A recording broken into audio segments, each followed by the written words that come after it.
తెలంగాణ ఏర్పడిన తర్వాత మొదటిసారిగా నిర్వహిస్తున్న పుష్కరాలకు ఏర్పాట్లపై సంతృప్తి వ్యక్తం చేశారు టీ మంత్రి ఇంద్రకరణ్ రెడ్డి.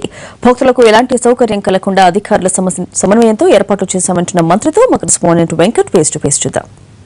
ఏ పుష్కర ఘాట్లో ఎంతమంది పుణ్యస్నానం ఆచరిస్తున్నారు, అక్కడ ఏర్పాట్లు ఏ విధంగా ఉన్నాయనేది ఎప్పటికప్పుడు పర్యవేక్షిస్తున్నారు. నా మధ్య రాష్ట్ర దేవాదాయ శాఖ మంత్రులు అలోల ఇంద్రకరణ్ రెడ్డి గారు ప్రస్తుతం మంగపేటలో ఉన్నారు. ఒకసారి మాట్లాడే ప్రయత్నం చేద్దాం. సార్ నమస్తే సార్. మొత్తం మీరు రాష్ట్ర వ్యాప్తంగా మీరు చూస్తున్నారు, ఎలాంటి ఫీడ్బ్యాక్ వస్తుంది? 4వ రోజు అయింది, ఎలాంటి ఫీడ్బ్యాక్ వస్తుంది? ఇప్పటికే 60 లక్షల మంది రాష్ట్రం ఏర్పడిన తర్వాత తొలి పుష్కరాలు 144 సంవత్సరాలకు ఒకసారి వచ్చే ఈ పుష్కరము నిజంగా కూడా అందరు కూడా అదృష్టంగా భావిస్తున్నారు. తెలంగాణ రాష్ట్రం ఏర్పడము ముఖ్యమంత్రి కేసీఆర్ గారి యొక్క ఆదేశానుసారము 6 మాసాల కిందటి నుంచే పుష్కరాల ఏర్పాట్లు, ఘాట్ల నిర్మాణము, రోడ్లు కానీ, ఇక్కడ మహిళలకు మరి బట్టలు మార్చుకునే గదులు కానీ, టాయిలెట్స్ కానీ, police department, law and order, parking, traffic నియంత్రణ, అదేవిధంగా జిల్లా కలెక్టర్ ఆధ్వర్యంలో అందరు అధికారుల సమయత్వంతో అన్ని ఘాట్లలో బ్రహ్మాండమైనటువంటి ఫెసిలిటీ చేయడం జరిగింది. మరి తెలంగాణ రాష్ట్రంలో ఒక బ్రహ్మాండమైన అవకాశం రావడం జరిగింది. ఆ విధంగా కూడా కార్యక్రమము జరిగింది. ఇప్పుడు మేము బైనాక్యులర్స్లో చూసినట్టయితే ప్రతి ఒక్కరు కూడా ఎవరు ఎక్కడ ఉన్నారో అన్ని విషయాలు మనకు కనబడుతున్నాయి. ఎటువంటి ప్రమాదం జరిగిన వెంటనే ఇక్కడ ఉన్నటువంటి పోలీసు వాళ్ళని అప్రమత్తం కూడా చేయడం జరుగుతుంది. మంత్రి గారు, మనం పొరుగు రాష్ట్రంలో చూసాం, ఫస్ట్ డే కొంత అపస్థితి దొరికింది.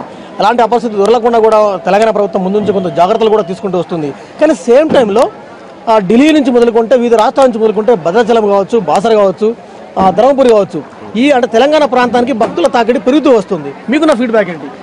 వాస్తవంగా రాజమండ్రిలో మొదటి రోజు దాదాపు 35 మంది చనిపోవడం, ఒక భక్తితో స్నానం చేయడానికి వచ్చిన వాళ్ళు చనిపోయిన తర్వాత నిజంగా కూడా అందరూ కూడా బాధేసింది. వాళ్ళకు మేము పూర్తిగా కుటుంబాలకు సంతాపం ప్రకటిస్తూ, నిజంగా కూడా మేము 106 ఘాట్లలో ఇలా అన్ని ఘాట్లలో ఎన్నో రకాలుగా మేము ఈ విధంగా ఘాట్లను కూడా అభివృద్ధి చేయడం మూలంగా ఎక్కడికక్కడ ప్రజలందరూ కూడా అప్రమత్తంగా ఉండాలని చెప్పి అన్ని డిపార్ట్మెంట్లకు ఆదేశించిన తర్వాత చాలా బ్రహ్మాండంగా మరి అధికారులు నిర్వహిస్తూ ఉన్నారు. దాని కొరకు ఇవాళ ఢిల్లీ నుంచి కానీ, అదేవిధంగా ఇతర రాష్ట్రాలు ఛత్తీస్గఢ్ కానీ, మహారాష్ట్ర కానీ, కర్ణాటక, తమిళనాడు, ఆంధ్రప్రదేశ్, ఈ అన్ని ప్రాంతాల నుంచి భక్తులు ఈ పుణ్యస్నానం ఆచరించాలని చెప్పి కోరుతున్నారు. మంత్రి, అది 4వ రోజు, రేపటి నుంచి సామూహిక సెలవులు కూడా ఉన్నాయి. సో ఎంతమంది పుణ్యస్నానం ఆచరించే అవకాశం ఉంది? రాష్ట్ర ప్రభుత్వం ఎంతమంది ఎక్స్పెక్ట్ చేస్తూ ఉంది?